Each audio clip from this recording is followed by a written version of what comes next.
Okay, good morning, everybody, and welcome to this morning's session from Smart Vision Europe. This is a webinar where we're looking at tenant satisfaction using SPSS statistics. My name's Jarlath Quinn. I'm joined online today by my colleague Rachel Clinton, and I expect this session to take about, I don't know, 45 minutes to an hour. If you haven't joined any of our sessions before, you might want to be aware that we do record them, so you'll be able to listen to it again afterwards. And there is some slideware here, not a great deal, but we will email a link out to you afterwards so you can download the materials.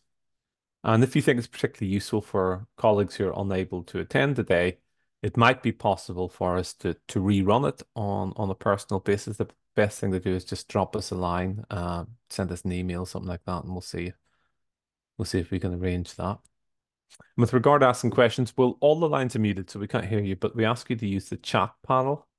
And generally speaking, we follow up after the session's ended, so we make a note of the questions as they're coming in. But if we get time, we'll check the questions and try to answer them live as we're going on. If you don't know who we are Smart Vision Europe, and we are a technology company. We're gold accredited partner to IBM, as well as a company called Predictive Solutions and Data Robot. And we specialize in statistics, advanced analytics, big data technologies, data science, AI, all that type of stuff. We do work, however, with open source technologies. If you've heard of R and Python, things like that, we work with that type of technology as well. I'm a relatively small organization with a team of people who all have very deep and long-standing experience working in advanced and predictive analytics software industry. I've personally worked for SPSS for many, many years, and also IBM and SAS Institute as a consultant, as has Rachel.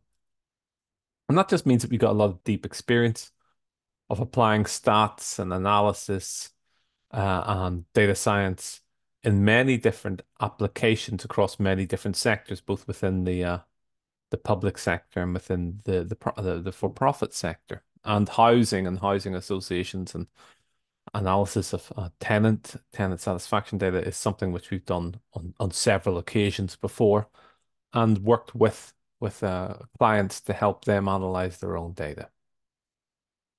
So our agenda today is we're going to be trying to take you through a fairly comprehensive, although somewhat condensed, sort of soup to nuts approach to analyzing data, from raw data through to formatting the data, manipulating the data, merging it, getting it all into shape, and then doing analysis and showing the sort of typical sorts of challenges that people face when they're analyzing tenant satisfaction data, but actually any type of satisfaction data, if the truth be told, merging that with operational data to join together how satisfaction is impacted by things which are actually happening in the real world on an operational basis. And charting relationship satisfaction, if you're going to look at something like a satisfaction variable, such as overall satisfaction, let's say, or an agreement variable, to what extent do you agree with the following statement? What are good ways to try to chart that? And also, of course, filtering data, being able to create a filter so that you're looking at a subset of the survey data that you've collected, maybe a particular type of housing type, maybe a particular type of tenant. And very important within this particular application is the ability to recode variables. That is where we take a question, let's say with 5-point scale, and maybe reduce it to a 3-point scale, or where we have maybe many different regions and we wish to try to simplify that from 10 regions down into 5 regions or something like that. Very common with tenant satisfaction data is that the data comes in a format which it makes it somewhat awkward to analyze, and it's necessary to recode the data, let's say from what we call a character string, where you have descriptions of values, into coded values like 1, 2, 3, 4 for very unsatisfied through the very satisfied type of thing. We're also going to touch on looking at decision trees. Decision trees are quite a useful module within the SPSS. They're very good at analyzing satisfaction data, and they're very useful because they produce a model of satisfaction, but they produce it in a very visual way. We'll touch upon that in a moment, and we think it's very useful. And lastly, very important, you should be aware that you can recode, you can actually, sorry, you can record everything you're doing in SPSS with SPSS syntax. So it means that if you're going to be, as most organizations are, running their satisfaction or running their surveys on a regular basis, it may be possible for you to record your analysis and just rerun it next year, maybe with a few minor changes, of course, because question phrases and the types of questions and the way in which they're measured are going to change somewhat. But with relatively small changes, you should be able to actually replicate your analysis from the previous year, all your data preparation, and just rerun it automatically, which is, of course, is enormously productive and saves a lot of time and effort. So it's one of the more powerful aspects of working with SPSS statistics, one of the things that makes it really useful. Okay, so let's start talking about SPSS statistics before we start talking about tenant satisfaction measures and the challenges around that particular application. First thing is that SPSS is particularly good for these types of applications because it was originally designed to analyze survey data. So it almost from the get-go is designed with survey data in the sense that you have a question and you have responses to that question, and you may have things like missing values where people say refused or don't know or not applicable, that type of stuff. So it's really set up for that. The second thing is that it imports and exports a very wide variety of data file types. Of course, people are collecting their data these days using all sorts of, online and in and telephone based, what we call a CATI device, a telephone interviewing, computer aided telephone interviewing as opposed to an online survey. And that means the data's coming in all sorts of formats. So whether you're using SurveyMonkey or Qualtrics or whatever else is out there, or if you're using an agency, for example, the chances are they're going to give you a data file at the end of that process, which might be in different formats. It might be as an Excel worksheet. It might be as a CSV file, a text file. It might be that they're exporting it as an SPSS file if you're working within SPSS itself for you to work on. It still means I can guarantee you pretty much that if it's exporting as an SPSS file, it will still require a bit of work to try to get it into shape. There's a lot of procedures within the application itself that helps you to format data and make it easier for analysis. And very important, of course, we can record a lot of time-consuming repetitive tasks and entire analysis sessions in syntax. One of the reasons why I might use syntax when I'm working with this type of application is because if I'm having to do the same thing to several variables rather than doing that manually, I can just create some syntax that allows me to do it and then just copy and paste it, changing the name of the field. So it becomes much more productive, much more labor saving to do that. And I'll show you an example of that. It also creates output which you can easily edit. So it isn't static. You can format it and apply different table looks to the output. You can change the colors, the fonts. You can move around the columns and the rows, and you can export them to different platforms such as Microsoft Office. And one of the examples I'll be showing you of that is I find it quite useful to be able to copy and paste or export an SPSS chart out so that it is brought into an MS Office application such as PowerPoint or Word or Excel, and it produces it as a Microsoft Office as a Microsoft chart itself. So it looks very different and allows you to play around with it as if you had created it yourself within Excel or within PowerPoint. And lastly, of course, there's a huge variety of analytical and statistical routines. It's got a great deal of analytical firepower, which can bring to bear for these types of applications. So these are many of the reasons why people tend to use tools like SPSS statistics to actually analyze these types of data to begin with. You should be aware that SPSS statistics comes with lots of different modules. The base version is actually the vast majority of what I'll be doing today is just in the base. So I'm not going to be stepping outside of it. A base copy of SPSS contains a huge amount of content within it. But there is some specialist stuff. People tend to use things like SPSS tables, for example. That's a module that allows you to produce publication quality tables and give you a great deal of control over the tabulation. And then there's a lot of statistical applications that you can bolt on, one of which I've highlighted here is decision trees. And that's the only time I'm going to stray outside of the base, really, is to show you decision trees.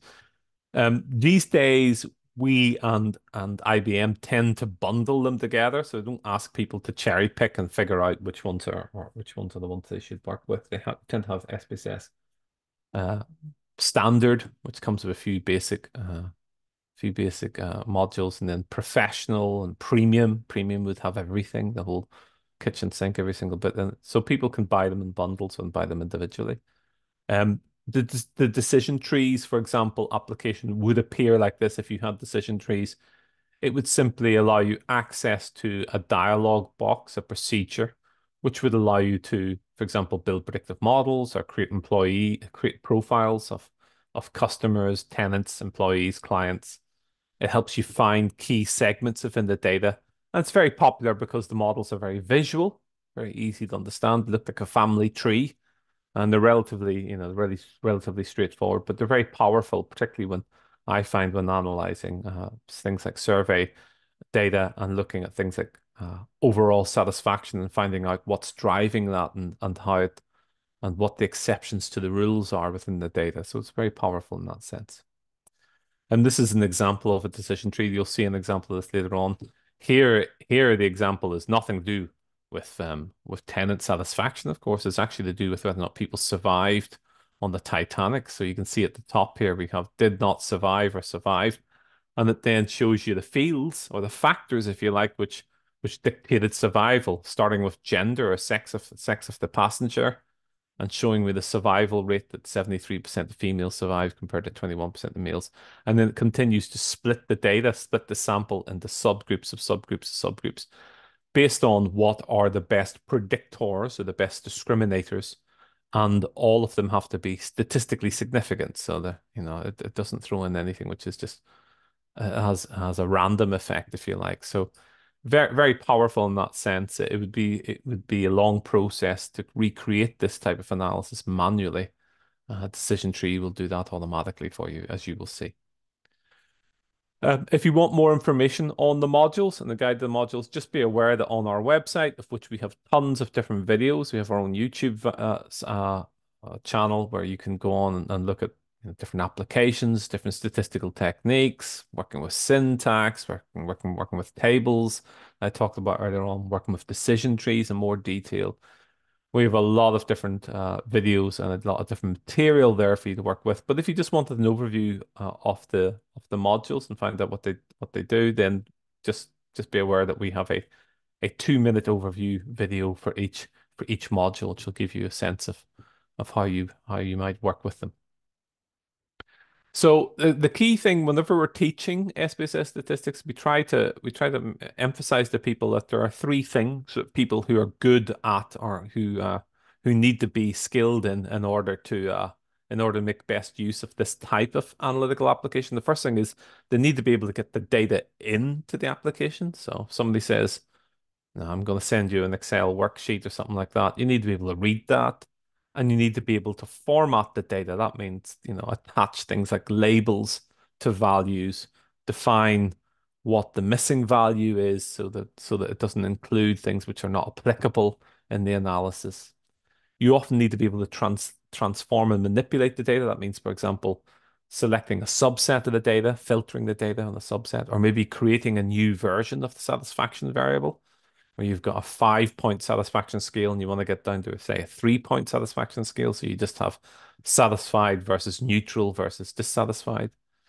And lastly, the analysis and deployment of the results. You want to be able to have a few tricks up your sleeve with regard to what's the best way to analyze the relationship between these two factors. How can I send the results out somewhere that I can present them to an audience, or I can export scores or values that I've created to a third party application. And we'll be touching on each of these three waypoints as we work through the webinar this morning. So it's just a way to think of working with the application. I wouldn't worry about too much if this seems a bit somewhat alien to you. It's just a way to think of it and bear in mind that it's not all about stats, I guess, that there are lots of practical aspects to it, such as just trying to get the data cleaned up and formatted correctly so that you can just do your analysis without having to worry about having to clean up the results afterwards. Okay, we should talk about tenant satisfaction measures themselves, of course, because this is the theme and the subject, the topic of our webinar today. And of course, many of you will be aware, regulator of social housing has effectively decided that going forward, social housing providers over a certain size are going to produce tenant satisfaction reports based upon tenant satisfaction surveys. There will be 12 tenant satisfaction perceptions that are to measure. These are effectively satisfaction variables or agreement variables.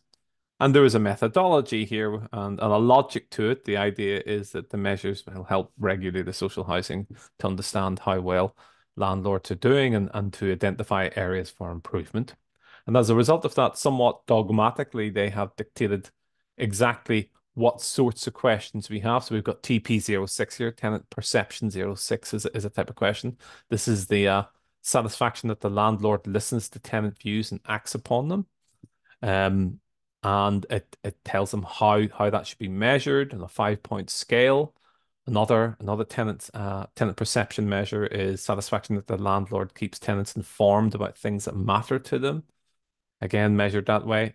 A very important measure is the overall measurement, which is basically phrased by taking everything into account. How satisfied or dissatisfied are you with the service provided by your insert name of landlord or insert name of social housing provider? And you can see there it's measured from very satisfied down to very dissatisfied. Um, and it says that there will be a requirement to at some point, to measure the overall satisfaction by combining together very satisfied and fairly satisfied to say what proportion of people fell within the satisfied group. So we'll be touching on how you can, for example, recode a variable so that you can take this 5-point scale and turn it into a 3-point scale, collapsing together the very satisfied and fairly satisfied and the fairly dissatisfied and very dissatisfied so that you end up with just 3 groups in the end. Okay, with that in mind, having created that context, let's take a look. Let's skip out to SPSS itself. So here's SPSS statistics itself. And the first thing I'm going to do is I'm going to read some raw data. And it so happens that this data that I've got is survey data. It's a kind of a fictionalized version of a cut down version of a tenant satisfaction survey that's been carried out. It happens to be in text form, CSV. It means common separated variable form. I click on that. There we've got raw survey data.csv. If I open that within SPSS, it starts this little wizard that says, okay, well, how do you want to read this data? And if I give it a chance to scan it shows me a preview of the field names at the top. It shows me that they're everything's separated by comma. The first line contains the field names. I usually check these 2 boxes here. It just means that any invisible spaces on the end of a value or preceding a value, trailing or leading spaces are just chopped off. And there are some advanced options here. You can get down in quite advanced options because text data sometimes can be complicated. It can have lots of other aspects to it. It can be delimited or it can be a fixed width. The decimal symbol might be a period or a comma, depending on whether it's UK or European format. Where the data actually begins. Sometimes people have a title at the top of it, so you can tell it where the data actually begins, etc., etc. It might have more than one delimiter, so it might actually have commas, or you might not be comma separated, it might be tab separated or space, or sometimes people use special characters like pipes. But anyway, at the end of the day, you basically hit finish and it reads in some raw data for you. And what we can see here is when it reads in the raw data, it just appears as this data file here. We can see a lot of numbers. We can see some field names at the top here, like TP01 and TP02A and TP022B. This is unformatted data. So for example, if I went down here to tenancy category, I can right click on any of these columns and I can say, just say, show me descriptive statistics. And it just gives me a description of that. But you can see that tenancy category here doesn't really have a proper title. It's not the question that's being asked. And the category itself is 1, 2, 3 doesn't exist, 4, 5, 6. We don't know what any of these values mean. If I same sense with property type, we don't know what any of these values mean. So things that you might do if you were starting from absolute, if you're starting absolutely from scratch and you had no other data, you might manually kind of clean these up. You could double click on that and say owner rent. I know you could give this a little uh, a little label here, or if you took something like repair, we've got a variable here called repair. So has your a landlord carried out a repair? Well, I might give it just a little label here and say, has your landlord.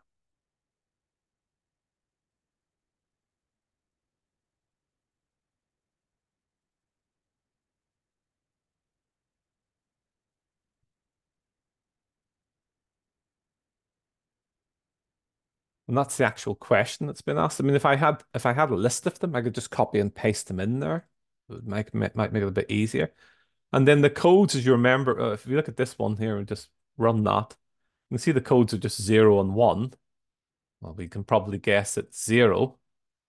I attach some codes here. These are called values and value labels. 0 means no, and 1 means yes. And if, for example, they had a value here which indicated that, they didn't get a response to it, they could have a value like sometimes like -9 or 99 or something like that, which indicates it's missing. I don't think we've got any of those in here.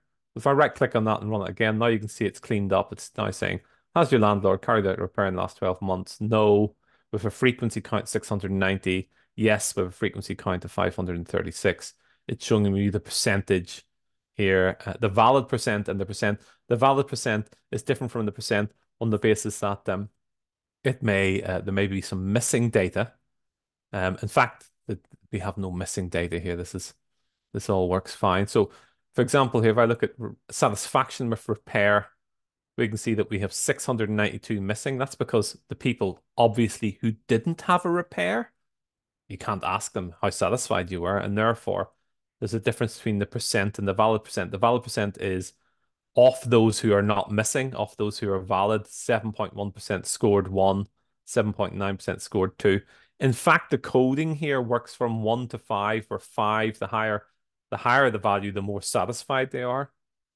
And you might do that. One of the reasons why you might do that is if you were taking an average on this score here, obviously getting a score of like 4, an average score of 4 would indicate that they're more satisfied than they're dissatisfied, and it just seems more natural for people. However, it may be a requirement that you have to code them in the opposite way. That 5 indicates that 1 indicates very satisfied, and that 5 indicates very dissatisfied. It's a decision you have to make, obviously, when you're capturing the data.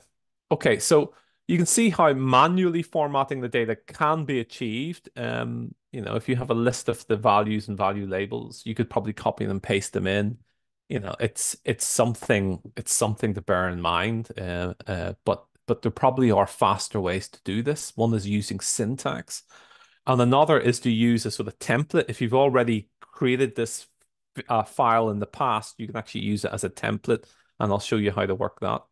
Before I touch on that, you should be aware that in some platforms, when the data is analyzed, when the data is captured, it actually doesn't show them as codes. It doesn't record them as codes. I think things like SurveyMonkey recode the data, show the data as actual string values. So you can see here, I've got 2 versions of this field here. I've got TP01 satisfaction service string and TP01 just satisfaction service here. One is a number version and one is a string version. And I wanted to show this because string variables they're not a get out of jail free, because when we right click and analyze these, one of the things we see is that they tend to show the results in alphabetical order, which is not the order we want, of course. Let's make this a bit I'm just formatting this.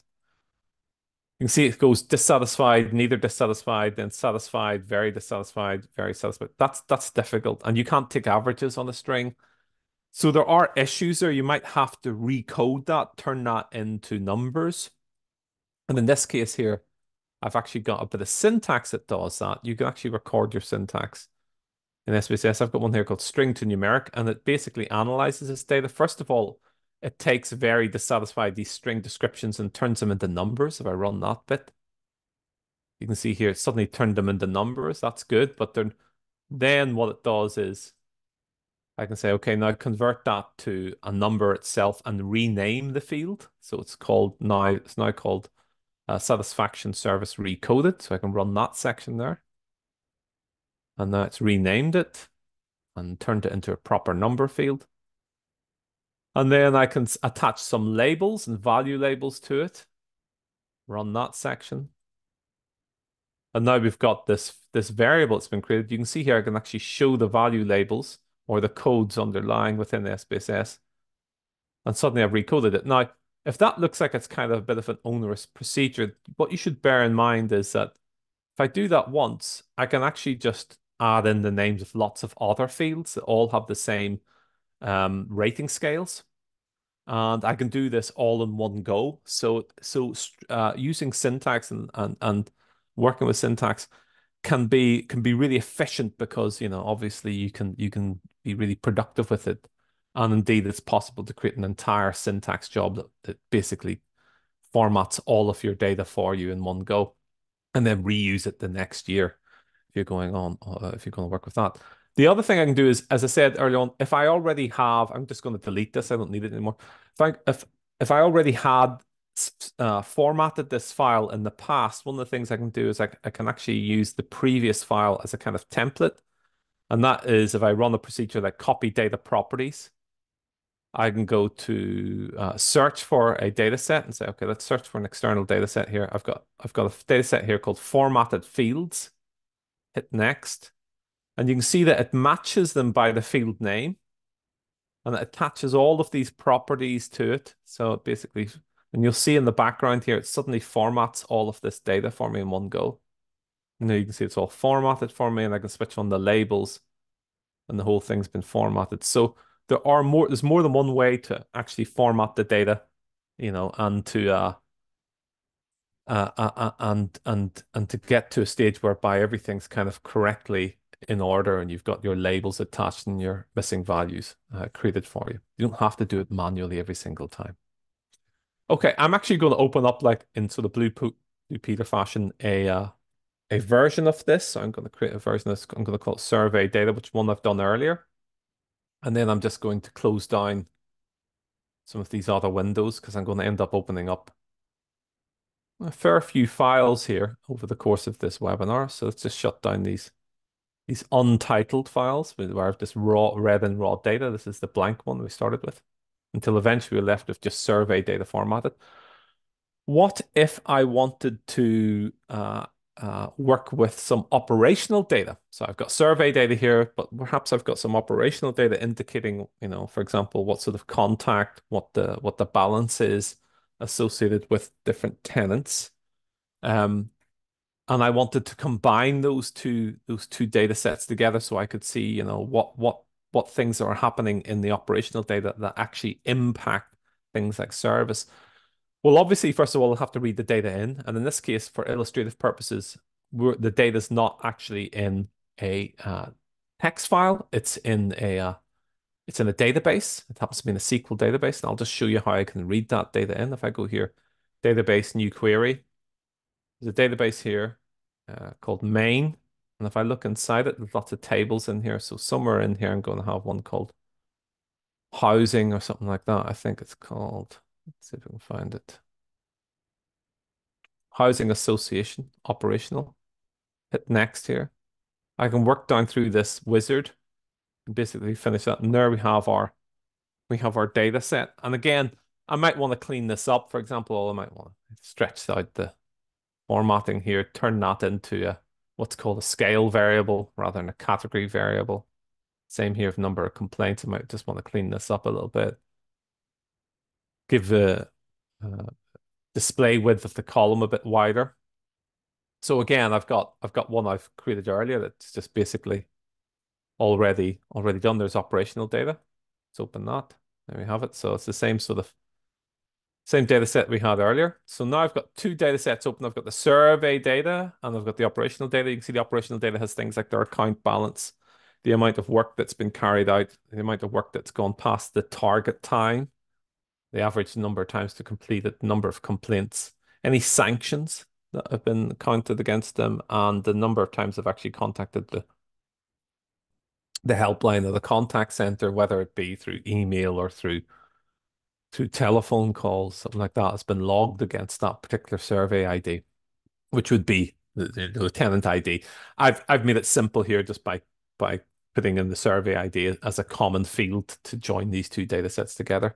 If I go back here to the survey data and I want to join that data to this, then I'd go to data and then down to merge files, add variables. That means add columns. So I'm going to take the data from the operational data. I'm going to add that. I'm going to merge it using the survey ID.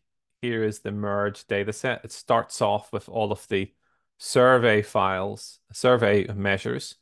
And then at the end, we have these additional measures that are coming in from the operational data. If I click OK at that point, it creates a combined a data set for me here where I've got the account balance joined to that, the work sum over target work. So it's now combined with our survey data. And that is merging the data there from the so another task which we can relatively easy, straightforward to accomplish if we've formatted the data correctly beforehand. Once again, I'm going to open up a finished version of that. I've got something here called Combined Housing Association Data. There it goes. This is my finished version. I'm just going to close down the old one. So this is my kind of finished version of that. Now we've got both data sets. So that's pretty much us done now with regard to, we formatted the data, we've read in two different data files, and we've merged them together and combined them and saved them as combined housing association data.sav. We can start doing some analysis now. You've seen me doing some very basic analysis where I've right-clicked on things and just said, okay, give me some descriptive statistics. Here we have very dissatisfied, 10.6%, fairly dissatisfied, 10.6%, going through the very satisfied, 42%. And if our target here was to get, more than 70% of the people in the satisfied group, we've just about achieved that. I think that sums to 70.8%. This is these two groups here. And we can play around with these tables. If you don't like them, you can actually delete columns if you don't want them in there, or if you don't want the cumulative percent, something like that, you can just delete them and play around with them or move them about. You can change them, you can edit them, etc., etc. It's just something to be aware of. And you can also change the formatting of them. You can right click and say, okay, I want to format this with a different table look. You can create your own custom table looks if you didn't like the table looks, just as you would in Excel or something like that. You can say, actually, I prefer, one of these other table looks down here, like this one.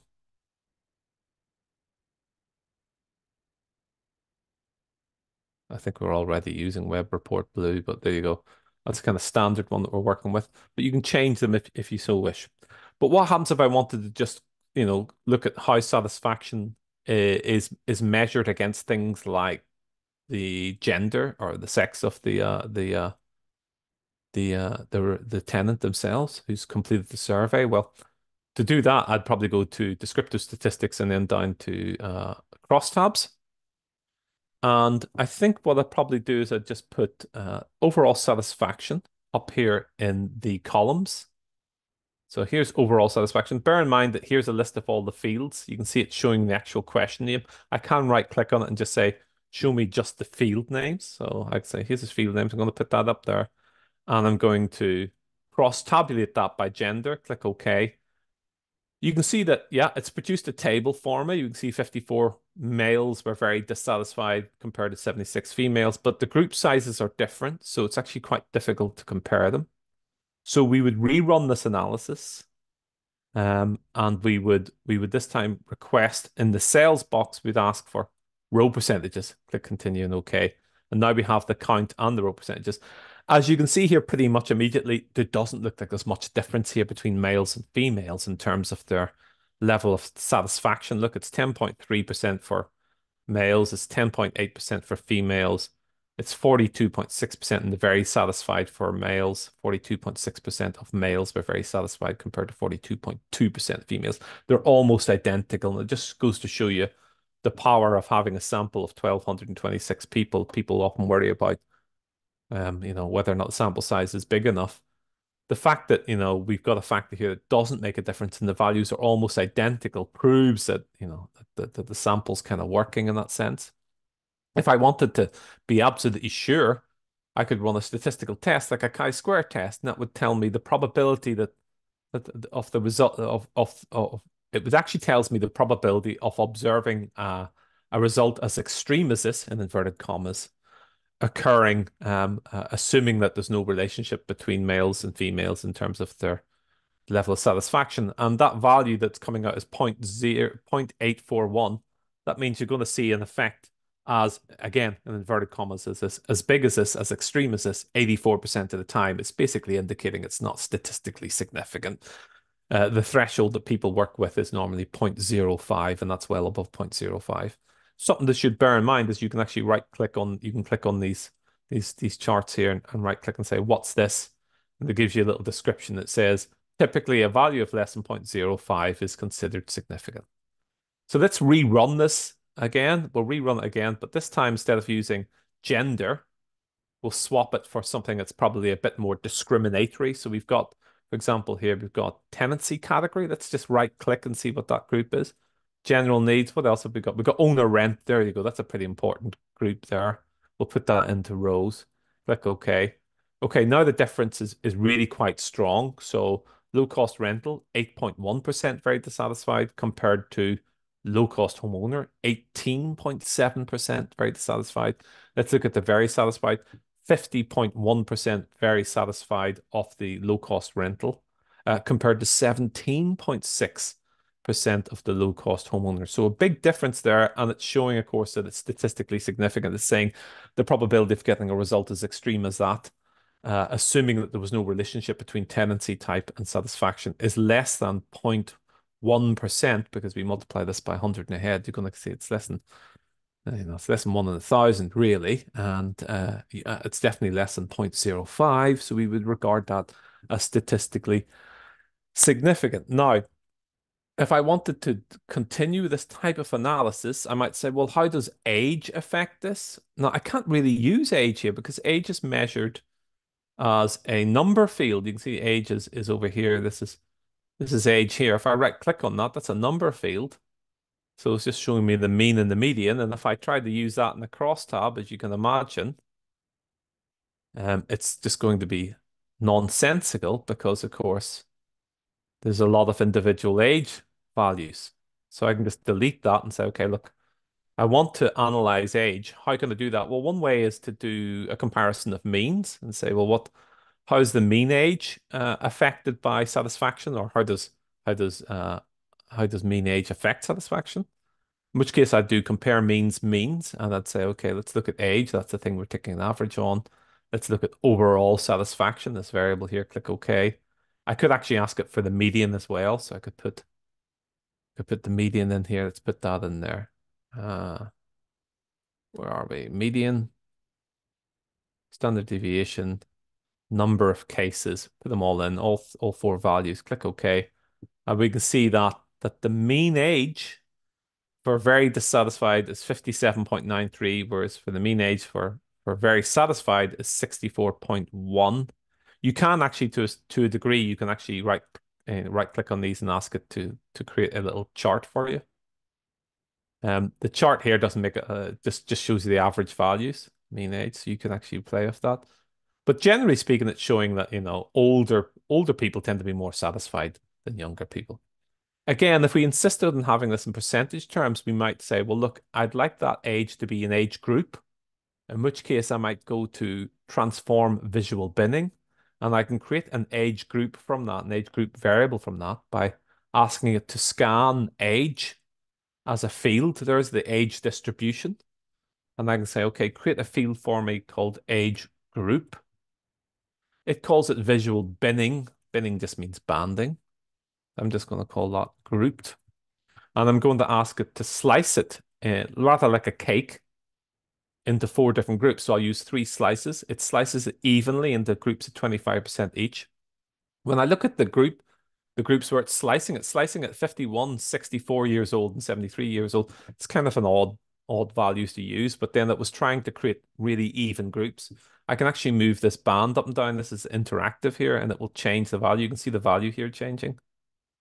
Or I can manually change this. I'm actually just going to change this. I'm going to round these numbers up to 50, round that to 65, and round that to 75. So there won't be exactly 25% each in each group. It will create a variable for me of 1, 2, 3, and 4. I don't want 1, 2, 3, and 4. I want it to create some labels for me, some value labels. So I'll say make labels.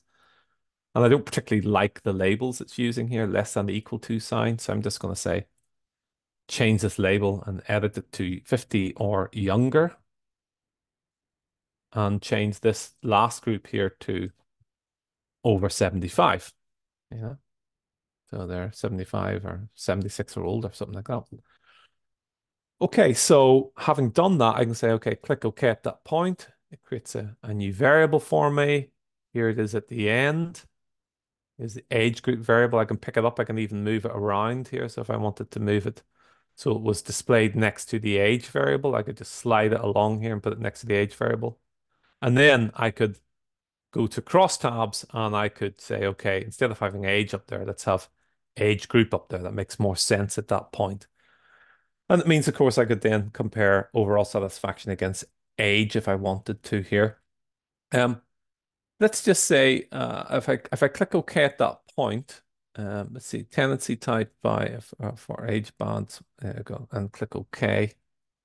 Let's see if that makes a difference. So we can see that 14.4% of 50 or younger are very dissatisfied compared to 10% of 51 to 65 compared to 7.6% of 66 to 75. And it slightly goes up, goes up ever so slightly, and the over 75 group to 8.9%. Let's look at very satisfied, 31, 42, 49, and 49 as we're ascending the age values here. Is this statistically significant? Yes, it is. Okay. If we wanted to represent that manually, we could actually do that by creating some sort of bar chart, maybe something like a stacked bar chart. That's how I would normally produce a relationship between a field like satisfaction against a field like age group or gender or something like that. And what I do is I go up here into the chart builder. I'd request a bar chart, and I would ask it to color it by, let's say, by overall satisfaction here. Change that. Broken down by age group here, this age of tenant grouped together. And I can play around with this. I can, for example, say, okay, look, I want these bars to be maxed out to 100%. So I could go here and say, okay, look, let's look at how the bars are represented here and say, I don't want the count, I want the percentage. You can do this. You should bear in mind you can do this after the chart has been produced. You don't have to do this before the chart's been produced. You can edit it afterwards. If I do that, it suddenly creates percentage. And then if I don't like the default colors it's using here. I could change the default colors. I could say, okay, look, very satisfied is green, and slightly satisfied is light green, and neutral's, sort of yellow, and really unsatisfied red. But I could do that, or I could use what's called a template, and we actually provide templates on our website. So I could say, okay, there's a chart template here, and I could say I've got a little chart template. You can download these off our website. There's one here called Lollipop 5, and click OK at that point. 5 for 5 groups, and you can see that it's showing me very satisfied, which is green through the very satisfied red, and you can see the effect of that on age or you can see the effect of age on satisfaction as age increases. And once you've done that, the nice thing is you can just go back and say, okay, well, that was really useful. Why not I take one of these up? Let's do it again, but we'll take a different chart. We'll take a different measure this time. We've got this measure here, like How satisfied are you that your landlord listens and acts upon your views? So we could swap that around and say, okay, what's that? What's that like? Seeing a very similar relationship here. We could go back to it and say, okay, is there any other satisfaction variables here? Let's say, let's just maximize this. That's agreement, satisfied, listens and acts, complaints, satisfaction with complaints. It's a little bit different here with complaints. Let's go back to this earlier one because if I just run this again, I wanted to point out something that's kind of interesting here. If I let's go to overall satisfaction here and click OK. As you remember, we've got two groups in here. We've got people who are owners and people who are renting. What if we wanted to say whether or not this relationship holds up for those who are owners, and we wanted to filter the data so that we just wanted to look at owners and see if we get the same sort of relationship again? Well, I could go to data here and go to select cases and go to if condition is satisfied, and let's find that field there, which is about owner rent. This is a way for me to filter the data. Let's look at the variable information. Let's look at the variable information for owner rent. Right click on that. You can see that value two is low cost homeowner. So I'd say if owner rent equals 2, then filter the data based on that. Click continue and OK. What you see back in the data set here is that everybody who's a renter is scored out. They're not included within that group, and you can prove that it's working, of course, because you can go down to owner rent and right click on it and say, give me some descriptive statistics on that. You can see there's 289 people own a rent because everybody else has been filtered out. And then we can rerun our chart builder that we did earlier on. The ability just to rerun it quickly is really useful. Click OK. Does the relationship still hold true? No, it's kind of messier this time. I mean, yes, the over 75s are the people who are most likely to be fairly satisfied, but it's certainly not as neat as when we're looking at the overall sample. And we would conclude, therefore, that what's really driving that relationship is the rental group. So I could go back here to select cases and change that to low cost renters. Click continue, click OK. Rerun my chart builder again. And we can see that the relationship is back again. It's much stronger here. In fact, you can use something called split file, where it would produce two different charts for those who are owners and those who are renters. If I want to switch off the filter and go back to looking at all the cases, I just go back and say select all cases, OK. And we're back to looking at all the cases. Again, I did mention earlier on that you can actually copy and paste and this output, and you can turn it into quite useful charts within Microsoft Office. So if I say copy as Microsoft Office graphics object here, and then click back out to a blank copy of PowerPoint here, I can right click on it. You can see that if I paste it as a picture, it's just the same thing as beforehand. But if I say keep source formatting here, we can see that it's actually pasted it as a Microsoft chart. So if you don't like the charts in SPSS, you can do that. And then you can just go to chart design here and say, okay, well, I want to change the chart type. I'll have it turned into a stacked again. I can change the layout here and say, well, I'll have it like that. And I can change the colors and how it appears in the colors and the layout here. Back to that. So, you can really play around with it. And you can do that with most charts. Most charts in SPSS have an equivalent within Microsoft Office. So, again, very, very useful to know about the fact that you can use SPSS to kind of create the chart for you, to author the output, and then you can send it to something like Microsoft Office, whether it be Excel or Word or PowerPoint, to then render it as a Microsoft Office object. Okay, now one of the a couple of last things I want to show you here was I did touch on the fact that we've got this operational data, and we might want to see how the operational data impacts our satisfaction data. We've got a lot of continuous measures here. We've got things like account balance, that type of thing. One of the ways in which I tend to work with this data set here, with this type of data, is I tend to take averages on it, but I tend to use 95% confidence intervals, so it shows me how reliable those averages are. And I tend to graph them using something called an error bar. If I go here to bars, you can see here that in the bar group here, you actually got error bars. So if I change that, so if I hit reset here and change that to an error bar, I can take something like let's take something like number of contacts or contact center against overall satisfaction, taking everything into account, overall satisfaction, and then click OK at that point. And it's kind of interesting. What we're seeing here is the average value. This is the average value. These are the 95% confidence intervals about the average value. And there is a general trend that, people who are very satisfied tend to contact the housing association less often. They've got an average down here for about 9 or 8.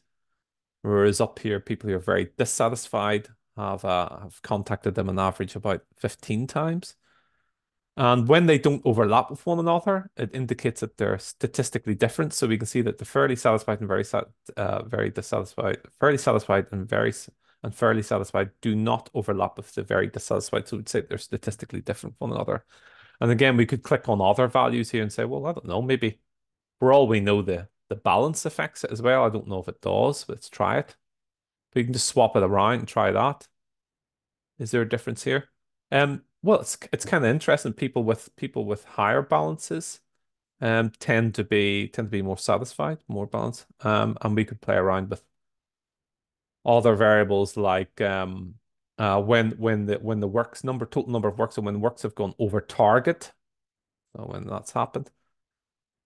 Here it's showing a much stronger relationship. People whose works have gone over target here. If I just change the formatting on this so you can see the decimal places on it. So go to format here and just say, okay, let's give me 2 decimal places. Hit apply. Hang on. Oh, sorry, not the scaling factor. 2 decimal places, scaling factor 1. Yeah. Um, you can see that it's pretty subtle. It's because they're not huge numbers here. You can see that the average is just above 0.5 for very satisfied. But as soon as it goes over up into 1.5 days over, the very dissatisfied group tends to kick in, and we can see that if basically we would kind of conclude from this that if you can manage to keep the works within the target schedule, that it tends to drive better satisfaction. Okay. So we're now starting to look at how the operational data impacts upon satisfaction. At this stage, we might want to look at, decision trees. Now, the problem with a decision tree here is that the decision tree wants a target field, and the target field here has quite a lot of categories, so it can be difficult for people to interpret that. So I'm actually going to show you how we can recode this variable here so that we have it into 3 groups. I'm just going to do that quickly by going transform, recode into different variables. I'm going to take the overall satisfaction and change that into a field called overall satis 3 group. And I won't type out the whole label, taking everything into account, blah, blah, blah. I'll just change it to overall satisfaction as my question label. And then I just need to say that, look, values 1 through 2, that is very dissatisfied through the dissatisfied. They're now going to get a code of 1. Value of 2, value of 3, which was neutral, is now going to be coded as 2. And the value of 4 through 5, that's now going to be coded as 3. Hit add, click continue, click OK. We've got this new field at the end. I'm then just going to attach a couple of labels to it. I'm going to say, okay, first of all, we don't need any decimal places. It's actually what's called an ordinal field. An ordinal field means there's an order to it, means it's a rank field. It's what's appropriate for a satisfaction variable. Code 1 means I'm just going to say dissatisfied rather than, it actually means dissatisfied and very dissatisfied. And it's going to dissatisfied. And code 2. Hang on, I've spelled that wrong. Let's do it.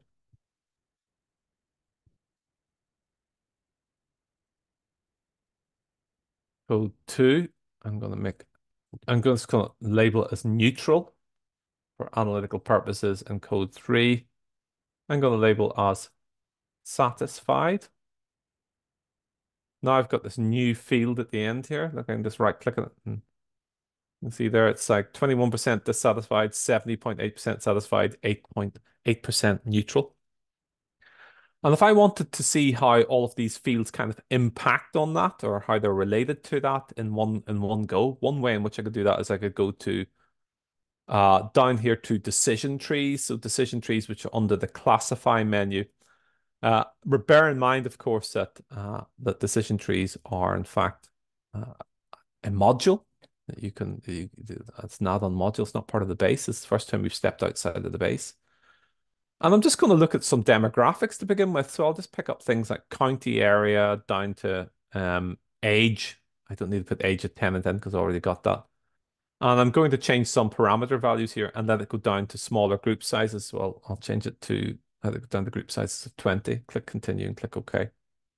And there we can see this is my really simple decision tree that I get out of it. So it's already automatically run that. I can just zoom into that. It's really quick. And it says, okay, look, the single biggest discriminator right away between people who are satisfied and people who are not satisfied is low-cost homeowners versus low-cost rental. And in fact, if you add in low-cost homeowner, I can't find any other factors which split beyond that. But if they're low-cost homeowners, then only 45% are satisfied. If they're all low-cost rental, then satisfaction goes from a baseline of 70% to 78%. And then under that is age of tenant. If they're low-cost rental and they're aged 46 or younger, then the satisfaction level drops to 59%. And if they've been tenants for more than 11 years and they're aged under 36 and they're renters, then the satisfaction level drops to 35%. Whereas if they're aged over 63 and they're in a house or they're elderly supported or other, then satisfaction actually goes to 92%. So it's building a little profile here based upon these demographic variables. What happens if I reran this and I started to add in all of my operational data? So I could add in my operational data here as well. Click continue and click OK. Does it make a difference to it? We'll see. Let's just see. So let's zoom in here 100%, make this bigger. Okay, there we have tenancy type again, but it's interesting. Tenancy type is now split low-cost homeowner and low-cost rental. Homeowner says, well, how many complaints have they got? If they got more than 0 complaints, the dissatisfaction rate jumps to 72%. If they had 0 complaints, but they have more than 2 bedrooms, then the satisfaction rate jumps to 43%. And if they're aged, if they're in low-cost rental, and they're aged under 46 and years of tenancy has been more than 11. We've seen that. That's 53% dissatisfied. Whereas if number of booked works for this middle age group, 46 to 63, is greater than 12, we need more than 12 work, 12 days of work, is 57%. Oddly enough, it's between 4 and 12. There's 148 cases there. That's 76%. And if it's less than 4, then it's 88%. So it's interesting. It looks like the fewer booked works they have, the more satisfied they are, and the more booked works they have, the less satisfied they are. So we're seeing some quite big differences here between these groups. You can actually show this as charts, or as charts, and as values. And if you don't like the colors, I do find some of these colors, of course, are kind of difficult to make sense of because dissatisfied we would normally have as red and satisfied we normally have as say green or something like that and hit apply to that, and it's easier to see which ones are satisfied, which ones are dissatisfied. Otherwise, you're going to misread it.